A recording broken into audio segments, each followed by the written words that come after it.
வணக்கம் நண்பர்களே. இப்போ இன்றைய காணொளியில் ஓஎம்ஆர் சீட் எப்படி ஃபில் பண்ணுறது அப்படிங்கிறது தான் இன்றைய காணொளி வாயிலாக நம்ம தெரிஞ்சுக்கொள்ள போகிறோம்.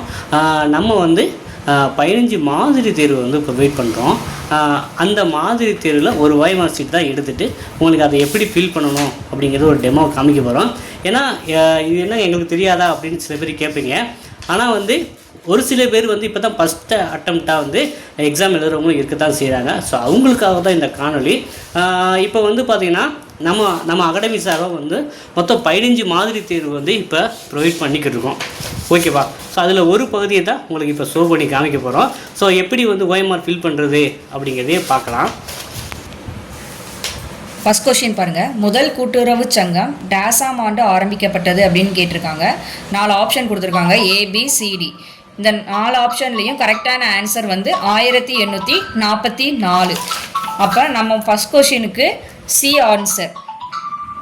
அதில் நம்ம அந்த ஓவல் ஷேப் இருக்குல்ல, அதில் வெளியில் வராமல் அதுக்குள்ளேயே நம்ம என்ன பண்ணணும், ஷேட் பண்ணணும். ஃபஸ்ட் கொஷினுக்கு நம்ம ஆன்சர் சி ஃபில் பண்ணிட்டோம். இதே மாதிரி நம்மளுக்கு டோட்டலாக 200 கொஷின் இருக்கும். 3 மணி நேரம் நம்மளுக்கு டைம் கொடுப்பாங்க.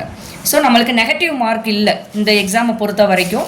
அதனால் உங்களுக்கு எல்லா எக்ஸாமுக்கும் ப்ரிப்பேர் பண்ணியிருப்பீங்கல்ல, ஆன்சர் தெரியறதுக்கு கரெக்டாக ஆன்சர் பண்ணிடுங்க. தெரியாத கொஷினை லாஸ்ட்டாக வச்சுக்கோங்க. ரீட் பண்ணி பாருங்கள், எந்த ஆன்சர் உங்களுக்கு கன்வீனியண்ட்டாக இருக்கோ அந்த ஆன்சரை ஃபில் பண்ணிவிட்டு வந்துடுங்க. ஆனால் கொஷின்ஸ் மட்டும் விட்டுட்டு வராதிங்க. செகண்ட் கொஷின் பாருங்கள். கூட்டுறவு அமைப்பில் உறுப்பினர்கள் ஆப்ஷன் பாருங்கள், ஏபிசிடி கொடுத்துட்டாங்க. யார் வேண்டுமானாலும் உறுப்பினர் ஆக முடியாது, தேர்ந்தெடுக்கப்பட வேண்டும், யார் வேண்டுமானாலும் இருக்கலாம், மேற்கண்டவற்றில் எதுவும் இல்லை அப்படின்னு 4 ஆன்சர் கொடுத்துருக்காங்க. ஆப்ஷன் ஆன்சர் சி தான் கரெக்டான ஆன்சர். அப்போ செகண்ட் கொஷினுக்கு ஆன்சர் சி. ஷேட் பண்ணுறப்ப அந்த ரவுண்டை விட்டு வெளியில் வராத மாதிரி ஷேட் பண்ணிக்கோங்க. ஒரு கொஷினுக்கு 2 தடவை ஷேட் பண்ணிடாதீங்க. அப்போ அந்த கொஷினை கன்சிடர் பண்ண மாட்டாங்க. ஸோ கரெக்டாக பண்ணுங்கள். இந்த கொஷினுக்கு இந்த ஆன்சர் தான். 2வது கொஷினுக்கு பார்த்துட்டு 3வது ஆன்சரில் போய் கிளிக் பண்ணிடாதீங்க. திருப்பி நம்ம அதை மாற்றவும் முடியாது.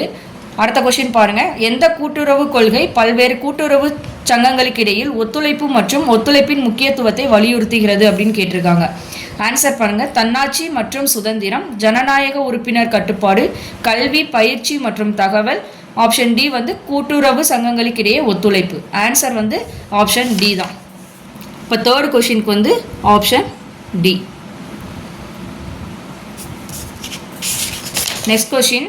இந்தியாவில் முதலாக கூட்டுறவு கடன் சங்கங்களின் சட்டம் என்ற பெயரில் கூட்டுறவு சட்டம் எந்த ஆண்டில் இயற்றப்பட்டது அப்படின்னு கேட்டிருக்காங்க. ஆப்ஷன் ஏ பாருங்கள், 1901, 1904, 1903, 1902 கொடுத்துருக்காங்க. Answer option B, 1904. 4வது கொஷினுக்கு ஆப்ஷன் பி. 5வது கொஷின் பாருங்கள். கூட்டுறவு சங்கத்தின் பதிவு மற்றும் பிற செயல்பாடுகளை ஒழுங்குபடுத்துவது யார்? Option A NABARD, option B RCS, option C SEBI, option D SBI. Answer option B RCS. 5வது கொஷினுக்கும் ஆன்சர் ஆப்ஷன் பி. இந்த மாதிரி கொஷினை பார்த்துட்டு என்ன ஆன்சரோ அந்த கொஷின் நம்பருக்கு நேராக கரெக்டாக ஷேட் பண்ணுங்கள். எல்லாமே பக்கத்தில் இருக்கிறதுனால நம்மளே கன்ஃபியூஸ் ஆயிடுவோம். ஸோ அதனால் பார்த்து பொறுமையாக பண்ணுங்கள் இந்த ஓஎம்ஆர் ஷீட் மட்டும். மற்ற இன்ஸ்ட்ரக்ஷன்லாம் அங்கே இருக்கிற இன்விஜிலேட்டரே உங்களுக்கு சொல்லிடுவாங்க, எது எங்கெங்கே ஃபில் பண்ணணும் அப்படின்னு சொல்லிட்டு. அவங்க என்ன மெத்தடில் சொல்கிறாங்களோ அதை ஃபாலோ பண்ணி மற்ற இன்ஸ்ட்ரக்ஷனை ஃபில் பண்ணிக்கோங்க. இந்த மாதிரி தான் உங்களுக்கு ஓஎம்ஆர் ஷீட் இருக்கும். இது நம்ம மெட்டீரியலுக்காக இந்த பிளாக் அண்ட் ஒயிட்டில் கொடுத்துருக்கோம். உங்களுக்கு கொடுக்குற ஓஎம்ஆர் ஷீட் இந்த மாதிரி கலரிங்கில் தான் இருக்கும். இப்போ 5வது கொஷின் ஷேர் பண்ணுறீங்க அப்படின்னா கரெக்டாக அந்த 5வது கொஷினுக்கு நேராக கை வச்சுக்கிட்டு பி ஆன்சர் அப்படின்னா பி அப்படின்னு ஷேட் பண்ணுங்கள். நம்ம இந்த மாதிரி கை வைக்காமல் நீங்கள் பாட்டுக்கு 5வதுக்கு 6வதுல பண்ணிட்டீங்கன்னா அதுக்கப்புறம் நம்ம எதுவுமே அதை கரெக்ஷன் போட முடியாது. ஸோ அதை அவங்க தவறானதாக எடுத்துப்பாங்க. அதனால் கரெக்டாக இந்த 5வது கொஷின் அப்படின்னா அதுக்கு நேராக கையை வச்சுக்கிட்டு நீங்கள் பண்ணுங்கள். ஃபஸ்ட்டு உங்களுக்கு எந்த பார்ட்டில் நீங்கள் அதிகமாக இருக்குது நல்ல நாலேஜ் இருக்கோ அதை ஃபஸ்ட்டு ஃபில் பண்ணிடுங்க. கோஆப்ரேட்டிவ்க்கு 100 கொஷின் கொடுத்துருவாங்க. ஜிஎஸ் தமிழ் சேர்த்து 100 கொஷின் கொடுப்பாங்க. ஸோ நீங்கள் எதில் அதிகமாக நல்லா படிச்சிருக்கீங்களோ அந்த பார்ட்டை முதல்ல ஃபில் பண்ணிடுங்க. ஆனால் எந்த ஒரு கொஷினையும் அவாய்ட் மட்டும் பண்ணிட்டு வந்துடாதீங்க. தெரிஞ்ச கொஷினை ஃபஸ்ட்டு ஃபில் பண்ணிடுங்க, ப்ரியாரிட்டி கொடுத்து. தெரியாத கொஷினை அப்புறம் டைம் எடுத்துக்கிட்டு நீங்கள் ரீட் பண்ணி உங்களுக்கு எந்த ஆன்சர் கன்வீனியண்ட்டாக இருக்கோ அந்த ஆன்சரை ஃபில் பண்ணுங்கள். சப்போஸ் உங்களுக்கு தெரியலை, ரீட் பண்ணி பார்த்தாலும் தெரியலைனாலும் பரவாயில்ல, உங்கள் ஏதாவது ஒரு ஆப்ஷனை மட்டும் கிளிக் பண்ணிவிட்டு வந்துடுங்க. ஒரு லக்கில் கூட உங்களுக்கு அதுக்கு கரெக்டாக கூட இருக்கலாம். ஸோ அதனால் அவாய்ட் மட்டும் பண்ணிட்டு வந்துடாதீங்க.